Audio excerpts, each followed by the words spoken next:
ஒரு தடவை வந்து இங்கே உள்ள ஒரு தம்பி, ஒரு குடும்பம் ரொம்ப கஷ்டத்தில் இருக்கிறாங்க, ரொம்ப இதில் இருக்கிறாங்கண்ணே, ஜெபம் பண்ணணும் அப்படின்னு சொன்னார். எனக்கு ரொம்ப இந்த தம்பி வந்து ரொம்ப நெருக்கமாக இருக்கும்போது சொன்னனால நான் போனேன். அந்த இடத்துல நீங்கள் வந்து ஊருக்கு போகும்போது அப்படி பக்கத்தில் தான் வந்து அப்படி பார்த்து ஜெபம் பண்ணிட்டு போயிடலான்னு சொல்லி போனேன். அந்த குடும்பமே ரொம்ப கஷ்டப்படுது. அந்த குடும்பத்தில் போனோம். போய் கொஞ்ச நேரம் பேசிகிட்டு இருந்தாங்க. பேசும்போது என்ன செஞ்சாங்கன்னா, அந்த ஊழியத்தை பற்றியும் உங்களை பற்றியும் நிறைய தவறான சில தகவல்கள் வந்து அது இப்படி நடக்குது அப்படி நடக்குது. உனக்கு பிரச்சனை, நீ உட்கார்ந்துருக்க. அவங்க வீட்டில் வந்து 2 சூசைட் ஆயிப்பு, சூசைட் சம்திங் எதாவது நடந்து இல்லை சூசைட்டில் ஒரு பொண்ணு வந்து வேற பையனோட வந்து ஓடி போச்சு. இன்னொரு பொண்ணும் வந்து அதனுடைய லைஃப்பும் ஸ்பாயில் ஆயிருச்சு. இப்போ வந்து வீடு முழுசுமே இருட்டடிச்சு போன மாதிரி இருக்குது. ஒரு 250 ரூபா உதவித்தொகை ஏதோ ஒன்று மாதத்தில் வர்றதை வச்சு தான் குடும்பத்தை நடத்திட்டு இருக்காங்க. அதை விட்டுட்டு இந்த ஊழியத்தில் இப்படி பண்ணுறாங்க அப்படி பண்ணுறாங்க. நான் பொதுவாக வந்து யார் என்ன சொன்னாலும் நம்ப மாட்டேன். அது உங்களை பற்றி சொன்னாலும் ஏன்னா நமக்கு கர்த்தர் பேசுகிறாரு. நான் வந்து இப்போ வந்து நம்மளோட ஊழியத்தில் உங்களை பற்றி நான் வச்சுருக்கிற அபிப்பிராயம் என்னன்னு கேட்டால், கர்த்தர் உங்களை பற்றி என்ன சொல்கிறாருன்னு நான் கவனிக்கிறேன். அப்போ அவர் வந்து நான் வந்து ஒரு உண்மைகளும் என்று கண்டேன், உன் கையில் இந்த பொறுப்பை கொடுத்தேன், இப்படிலாம் பேசும்போது அப்போ கர்த்தர் வந்து ஏற்றுக்கொள்ளுகிற ஒரு மனிதனை நாம ஏன் தவறாவோ அல்லது குறைவாவோ நினைக்கணும். அப்போ நான் சொன்னேன், இது வேண்டாம், நமக்கு தேவையில்லை. இல்லைண்ணே, அதெல்லாம் நாங்கள் ஆதாரபூர்வமாக வச்சுருக்கோம் அப்படி இப்படின்னு பேசி இந்த தம்பியும் கூட பேசுகிறாப்புல, உங்களுக்கு அது தெரியாது அப்படின்னு.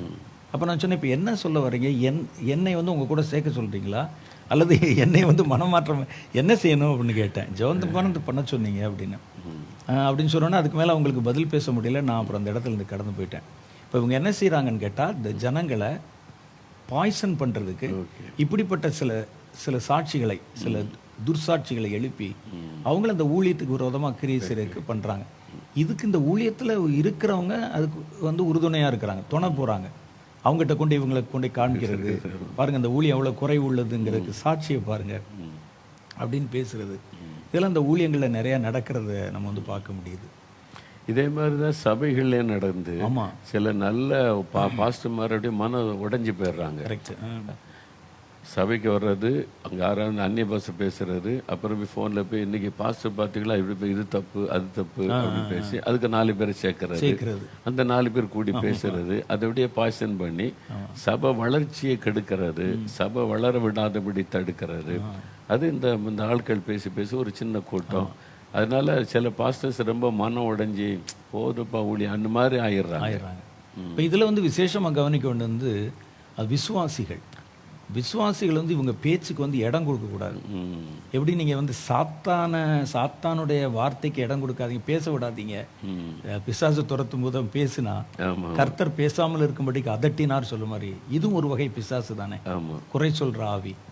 அப்போ இந்த ஆவி பேசும்போது அவங்க வந்து தன்னுடைய பாஸ்டரை பற்றியோ ஊழியரை பற்றியோ அப்படி தவறாக பேச ஆரம்பிக்கும் போது இவர்களுடைய அந்த கடமை என்னன்னு கேட்டால் அதுக்கு செவி கொடுக்கக்கூடாது, அதை கேட்கக்கூடாது, சொல்லப்படுற எல்லாத்தையும் நம்ம வந்து நம்பிடக்கூடாது. அதுதான் முக்கியம். இதை விசுவாசிகள் நம்ம ஸ்ட்ராங்காக இருந்து என்ன செய்யணும்னு அறிந்து செஞ்சுட்டா இந்த மாதிரி பிசாசனுடைய கிரிகளை முடைக்கலாம்.